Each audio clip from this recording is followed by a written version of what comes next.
I think हमारा जो हमेशा फोकस रहा है वो रहा है कि हम एज ए साइड कैसे इम्प्रूव कर रहे हैं।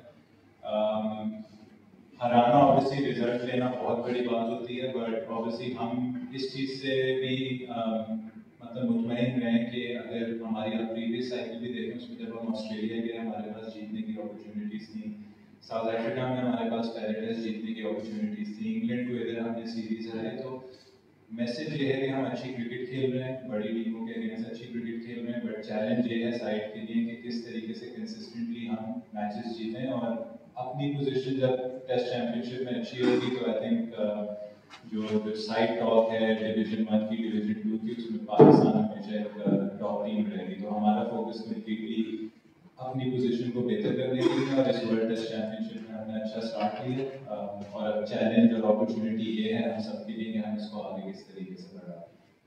शाह आप लकी रहे, आपने टॉस जीता और फायदा उठाया, अच्छा है कि हमने स्कोर किया पहले में, लेकिन हमने देखा कि जो हमारे बैटर्स हैं वो गलत शॉट सेक्शन से आउट होते हुए थ्रो की, और खुदा खास्ता अगर सेकंड टेस्ट में टॉस हारने तो क्या मैसेज होगा बैटर्स के लिए? सर लास्ट ईयर जब हम इंग्लैंड से पहला टेस्ट मुल्तान में खेले तो हम टॉस जीते और वो काफ़ी यूजफुल था। उसमें इंग्लैंड ने जब मैच हम जीते तो कहा था कि इंटरेस्टिंग होगा, हम देखेंगे कि जब अगर टॉस पाकिस्तान टीम हारती है या वो टॉस जीती तो इंटरेस्टिंग होगा कि मैच किस तरीके से फेवर करता है। तो देखें टॉस ना हमारे हाथ में ना साउथ अफ्रीका के हाथ में, इसको लक कहना ये इवेंचुअली क्रिकेट में बराबर ही रहता है। अगर आप इसका रेशियो देखेंगे वो मतलब मे बी एक वक्त में किसी के फेवर में बहुत ज़्यादा होता है, लेकिन लॉन्ग टर्म उसमें देखेंगे तो टॉस बराबर रहता है। पीटी में मैंने ये चैलेंज दिया था साइड को कि अगर हम टॉस हारते भी हैं तो हमारी जो टीम की जो पहचान है आइडेंटिटी तभी जाहिर होगी अगर हम टॉस हार के मैच जीतेंगे। और आई थिंक पिंडी में हमने अगर देखें अपनी one of the best test performances दिखाई थी लास्ट साइकिल में। सब शकील ने एक एक्सेप्शनल नॉक खेली थी, टेल ने बहुत अच्छा साथ दिया था, नुमान ने 30-35 किए थे, सालिद ने 40 किए थे।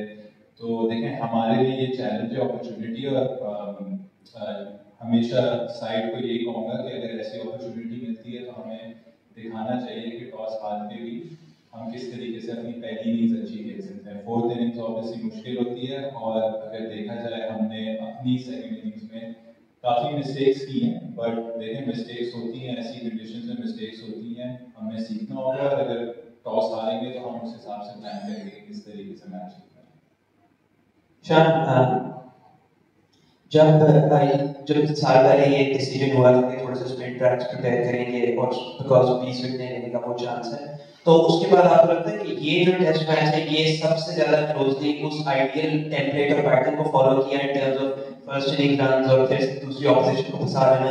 डू यू थिंक कि आप थोड़ा सा मैच्योर हो रहे हैं इन टर्म्स ऑफ कि आप हर टेस्ट मैच में क्या करना चाहते हैं जब आप पहले बैट करते हैं? आई थिंक हम सब कलेक्टिवली एडमिट करेंगे कि जो मुल्तान में वेस्ट इंडीज के खिलाफ कंडीशंस थी वो बहुत एक्सट्रीम लेवल पे उसमें होता था। उसमें आई थिंक दोनों बॉलिंग अटैक्स बेहतर हो गए थे और बैटिंग करना इतना आसान नहीं था। उसमें टॉस, उसमें फर्स्ट इनिंग्स लीड, ये चीज़ें बहुत ज़्यादा मैटर कर रही थी। अगर आप इस पिच को देखें तो आई थिंक ये काफ़ी सिमिलर थी पिंडी के नेचर में, जो हम इंग्लैंड के खिलाफ पिंडी में टेस्ट खेले और उसमें भी जैसे मैंने कहा कि सब शकील ने दिखाया कि किस तरीके से अगर कोई बैट्समैन अपने आप को सेट करे वो एक अच्छा लंबा 100 कर सकता है और आप फर्स्ट इनिंग्स में ही मतलब जो गेम की सेकंड इनिंग्स है उसमें आप ऑपोजिशन पे प्रेशर डाल सकते हैं टॉस हार के भी। तो आई थिंक टेम्पलेट है ये पिच और पिंडी की पिच रिलेटिवली बैट्समैनों को मौका भी देती है कि जो सेट होता है, साउथ अफ्रीका ने भी दिखाया कि जो बैट्समैन सेट होता है जब भी पार्टनरशिप लगती है तो ऐसा लगता है कि गेम बिल्कुल सीधा हो गया है। आज भी जब डेविस और रिकर्टन बैटिंग कर रहे थे और एक वक्त आई थिंक 150 से भी नीचे स्कोर आ गया था, तो एज अ कैप्टन काफ़ी मतलब वो एक स्ट्रेसफुल सिचुएशन थी, बट बॉलर हमेशा गेम में रहता है। और अच्छी चीज़ आज ये थी कि हमारी जो आरंभ है उसमें हमें अपने पेसर्स से भी रिस्पॉन्स मिला। शाहीन ने एक्स्ट्रॉर्डिनरी बॉलिंग की और देखें अगर टेस्ट चैंपियनशिप में अच्छा करना है, एज ए टेस्ट टीम अच्छा करना है मूविंग फॉरवर्ड, तो हमें हर डिपार्टमेंट से परफॉर्मेंसेस चाहिए होंगी और एफर्ट चाहिए होगा। और आई थिंक इस टेस्ट मैच में हमें वो चीज़ें करनी है। पिच तो बिल्कुल सेम है, पिंडी वाली सेम, तो क्या एक स्पिनर में इजाफा किया जाएगा, कोई स्पिन प्लेयर या फिर जो हसन अली उनकी जगह खुरम को चांस दिया जा सकता है? सर देखिए, वो ऑब्वियसली पिंडी जाएंगे, देखेंगे। यहाँ से बैठे हुए हम नहीं कह सकते कि पिंडी का पिच कैसा खेलेगा। होपफुली जैसे हमने कहा है, अगर हम कह रहे हैं कि हमें इन्हीं कंडीशंस में खेलना है तो उसी टाइप का होगा जैसे यहाँ मिला है, जैसे इंग्लैंड के खिलाफ पिंडी में मिला। हसन अली और शाहीन शाह को खिलाने का जो एक तो साथ खिलाना और दोनों का खेलना अपनी इंडिविजुअल एबिलिटी पे एक वो चीज़ था कि हमारी नज़र में as a team management I think reverse swing की जब बात आती है तो आई थिंक वो पाकिस्तान के बेस्ट बॉलर्स हैं और उन्होंने करके भी दिखाया है कि रिवर्स स्विंग किस तरीके से होती है। तो अगर दो सीमर्स की पर्सनल वही हुई तो आई थिंक हसन अली और शाहीन शाह से बेहतर रिवर्स स्विंग के एक्सपोनेंट्स नहीं है इस वक्त पाकिस्तान क्रिकेट में। फरम शहजाद बहुत अच्छे बॉलर हैं, हमने जब भी सीमी फ्रेंडली कंडीशंस में खेला है, किसी भी कंडीशंस में खेला, उन्होंने हमेशा अच्छा रिस्पांस दिया। बट आई थिंक इस वक्त पाकिस्तान के शाहीन शाह और हसन अली बहुत अच्छे रिवर्स स्विंग के एक्सपोनेंट्स। शान, पहले तो कॉन्ग्रेचुलेशन। ऐसा लग रहा है कि जो प्लान पाकिस्तान का है कि ड्राई पिच बनाओ, स्पिनर्स खिलाओ और मैच जीत जाओ, ये वर्क कर रहा है। लेकिन कहीं ना कहीं आप ये नहीं समझते कि हमारे जो फास्ट बॉलर्स हैं उनकी हौसला शिकनी हो रही है ऐसे ट्रैक्स में, और जो ग्रास रूट लेवल पर क्रिकेट हो रही है उसके अंदर अब हमारे पास फास्ट बॉलर्स कम आएंगे जब वो देखेंगे कि ऊपर लेवल के ऊपर स्पिन विकेट्स बन रही हैं? सर आई थिंक मेरे लिए सिंपल है, शाहीन ने 4 आउट किए हैं, एफर्ट किया है और एक्स्ट्रा ऑर्डिनरी बॉलिंग की है। आई थिंक उसने दिखाया है कि वो दुनिया के टॉप बॉलर्स में क्यों है। तो इन पिचेस में फास्ट बॉलर्स खत्म नहीं होते, फास्ट बॉलर्स का रोल चेंज होता है। और देखिए, वर्ल्ड टेस्ट चैंपियनशिप एक कंडीशन में नहीं खेली जाएगी, डिफरेंट कंडीशन में डिफरेंट टीम्स के खिलाफ खेली जाएगी। तो हम एक टेस्ट मैच को देख के हम उसको पूरे 2 साल तक प्ले नहीं कर सकते। इंग्लैंड में खेलना है हमने ड्यूक बॉल से, हमने वेस्ट इंडीज में ड्यूक बॉल से खेलना है। बांग्लादेश हम जाएंगे क्योंकि वो हमसे सीमिंग फ्रेंडली कंडीशंस में जीते थे, तो मे बी वो हमें सीमिंग फ्रेंडली कंडीशंस देंगे। तो फास्ट बॉलर्स का रोल भी खत्म नहीं हो रहा। आई थिंक हम अपनी क्रिकेट एक्सपैंड कर रहे हैं, हम चाह रहे हैं कि हम हर कंडीशंस में खेल पाएं। और देखें 2 फास्ट बॉलर्स क्यों खेल रहे हैं, वरना तो पहले एक भी फास्ट बॉलर नहीं खेलता था। 2 इसलिए खेले क्योंकि हम समझ रहे हैं कि फास्ट बॉलर्स का रोल है और शाहीन शाह ने दिखाया है। शान, बहुत मुबारक है तो जीत का। ये काफी अच्छे से देख रहे हैं कि एकदम क्लस्टर ऑफ विकेट गिरती है कि कुछ स्कोर पे 3-3 4-4 विकेट गिर जाती है। ये क्या होता है? ये ओवर कॉन्फिडेंस होता है कि 109 की बड़ी लीड हो गई है, या पहले इनिंग्स में हमने स्कोर कर लिया, दूसरे इनिंग्स में क्यों करें?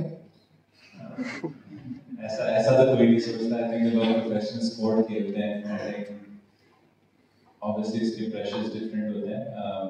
लेकिन एज ए टीम हमारे लिए सबसे बड़ी लर्निंग ये है कि दोनों इनिंग्स अगर आप मिला लें, एक इनिंग्स में 17 पे 5, एक इनिंग्स में 17 पे 6, तो 33 पे 11 विकेट्स हमारी गिरी।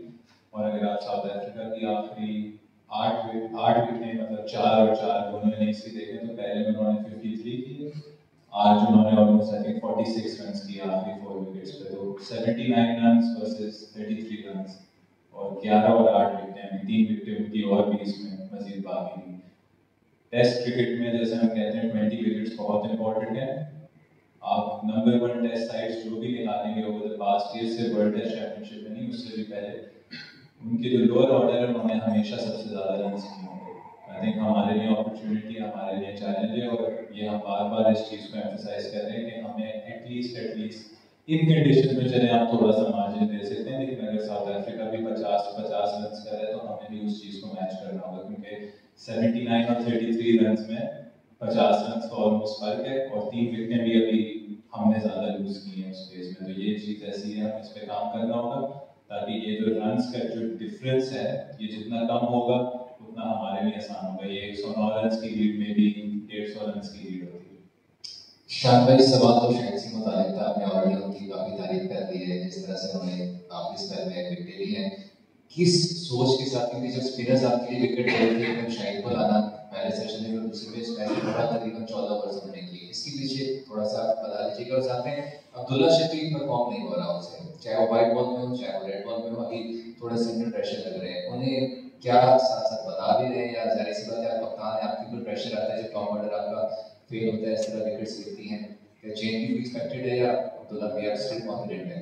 आई थिंक पहले अब्दुल्ला के उस पर टच कर लेते हैं। वाइट बॉल ऑब्वियसली मेरा इस वक्त कोई डोमेन नहीं है, बट आई थिंक उसने अच्छी क्लिप्स दिखाई, 41 रन्स की है, काफ़ी अश्योर्ड लगा, तो उसके कॉन्फिडेंस काफ़ी ऊपर गया होगा उसके साथ। और सेकंड इनिंग्स में ज़्यादा चैलेंजिंग थी, अनफॉर्चुनेटली सेट होकर आउट हुआ। वहीं बैट्समैन अगर 60-70 करता है तो और बेहतर कर सकता है, बट उसने हमें क्लिप्स दिखाई। और देखिए हमें ओपनर्स को आपको लेके चलना होगा, अभी आपने उनकी भी बैटिंग देख ली है, हमारी भी देख ली है, आपने इंग्लैंड को भी देख लिया है, वेस्ट इंडीज को भी देख लिया है। आई थिंक सबसे लोएस्ट एवरेज इन कंडीशंस में टॉप ऑर्डर की है, बॉल हार्ड होता है, स्पिन भी होता है, फास्ट बॉलर भी प्ले में होते हैं, तो हमें थोड़ा सा किसी ना किसी पे तो टाइम हमें इन्वेस्ट करना होगा। आई थिंक अब्दुल्ला शफीक उसके प्राइम कैंडिडेट हैं, अच्छा खेले हैं। ऑब्वियसली अगर रन नहीं करते तो थोड़ा सा उन पे और प्रेशर आता है, बट आई थिंक जब उन्होंने 41 की है, सेट हुए हैं, तो आई थिंक उनको भी काफी कॉन्फिडेंस मिला होगा। शाहीन का देखें सिंपल है, वर्ल्ड क्लास बॉलर है, उसने खुद ही जब हम बात कर रहे थे, आपस में बात करते हैं, उसने कहा कि मैं आपको मैच टर्न करके दूंगा, टर्न अराउंड करके दूंगा। और हमने सिर्फ वेट किया कि बॉल थोड़ा सा पुराना हो जाए, ऑब्वियसली उसको नया बॉल ना कराना एक बड़ा डिसीजन होता है, बट पूरा ट्रस्ट था। उसने बॉल मांगी भी है, मतलब कि मैं करके दूंगा आपको, और उसने फिर डिलीवर भी किया। तो आई थिंक जिस तरीके से उसने बॉलिंग किया, आई थिंक सब एक्साइटेड हो गए कि बहुत अच्छी फास्ट बॉलिंग डिस्प्ले की। शान बाबर आजम स्टार खिलाड़ी हैं, वो के ऊपर डाउनफॉल आया वो दूसरे लोगों को बहुत औकात थी, अगर आपने बात किया हो तो पब्लिक उसी को देखने आ रही थी। तो क्या आपसे कोई कोच की या आपकी उनसे कोई बात हुई है, क्या मसला है, क्या मसाइल है कि वो खेल नहीं पा रहे जिस तरह वो चाह रहे, वजूहत क्या है, कुछ तो बताइए, कुछ तो बात हुई होगी आपकी बाबर आजम से इस सवाल से। सर मैंने पहले ही बात की थी कि इन कंडीशंस में ना हमें थोड़ी सी अपनी जो एक्सपेक्टेशन है ना रन्स के हिसाब से, वो थोड़ी सी हमें मैनेज करनी होगी। पहली इनिंग में उन्होंने 23 रन किए हैं, सेकंड इनिंग्स में 42 रन किए हैं, एग्रीगेट उसने 65 का दिया है, बट 65 32.5 की एवरेज एक टेस्ट मैच में एक आई थिंक एक डिसेंट कंट्रीब्यूशन थी जी। जैसे अब्दुल्ला की मैंने बात की कि वो सेट होकर आउट हुआ, बाबर को सेट होकर बहुत अच्छा रबाडा ने रिवर्स स्विंग किया, मतलब बॉल थी और वो बहुत अच्छी अंदर आई, और अंपायर स्कोर का ऑब्वियसली बैक आउट हुआ। तो आई थिंक फर्स्ट इनिंग्स में भी एश्योरिटी नजर आई। फर्स्ट इनिंग्स में जब वो अच्छा खेल रहे थे, 2-3 विकेटें साथ गिरी, उसमें उनकी भी फिर विकेट गिरी, और सेकंड इनिंग्स में जब वो आए हैं तो उन्होंने बहुत एश्योर्ड लग रहे थे, बहुत अच्छा खेल रहे थे, 42 तक वो लेकर गए थे, बट ऑब्वियसली कॉन्फिडेंस और बढ़ता अगर यही 70-80 होता। बट हम सबको पता था कि कंडीशंस इतनी आसान नहीं है। आज जैसे साउथ अफ्रीका के भी बैट्समैन हैं, 40 पे रिकटन आउट हुआ, 50 पे जेनिस आउट हुआ, तो कंडीशंस के हिसाब से स्कोर की एक्सपेक्टेशंस भी थोड़ी सी इसमें लो हो जाती हैं।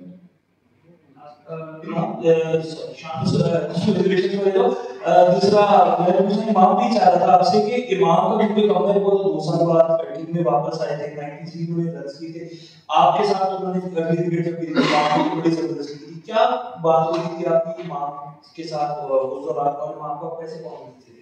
देखिए आई थिंक वो मुझे काफी कॉन्फिडेंस दे रहा था जिस तरीके से वो खेल रहा था, स्पेशली उसमें स्पिनर्स पे जिस तरीके से फील्ड यूज की है, और मैसेज क्लियर था कि हमने ये कोशिश की कि इस पार्टनरशिप को जितना हम लंबा लेकर जा सकेंगे। और अगर आप डिफरेंस भी देखें तो पहली इनिंग में हमारी ऑब्वियसली बाकी विकेटें तो काफी कम रन पे गिरी है, बट हमने 2 160 रन की पार्टनरशिप की है, और यही डिफरेंस था जो साउथ अफ्रीका ने आई डोंट थिंक कोई 100 रन की पार्टनरशिप जुड़ी। तो हमारा मैसेज सिंपल था, अनफॉर्चुनेटली उस वक्त मैं आउट हो गया, फिर वो आउट हो गया, बट रिजवान और आगा ने उस चीज को कंटिन्यू किया, उन्होंने 160 रन की पार्टनरशिप की। तो इस कंडीशंस में यही मैसेज था, और इमाम बार बार हम एक दूसरे को यही समझा रहे थे कि जितना इस पार्टनरशिप को हम आगे लेके जा सकते हैं हम लेके जाएंगे। और अनफॉर्चुनेटली जितना अच्छा वो खेल रहे थे वो 100 डिजर्व करते थे, बट उनके कमबैक के लिए बहुत खुश हूँ। और जिस तरीके से आके उन्होंने ऑब्वियसली रन्स का उन्होंने ढेर लगाया है, बट जो उनका इस वक्त कैंप में जो एफर्ट था, जो एटीट्यूड था, स्पॉट ऑन था, फील्ड में बहुत अच्छे लग रहे हैं, और पाकिस्तान के लिए बहुत ही अच्छा साइन है कि टॉप ऑर्डर में से आपको इस तरीके से कंसिस्टेंट रन। Thank you.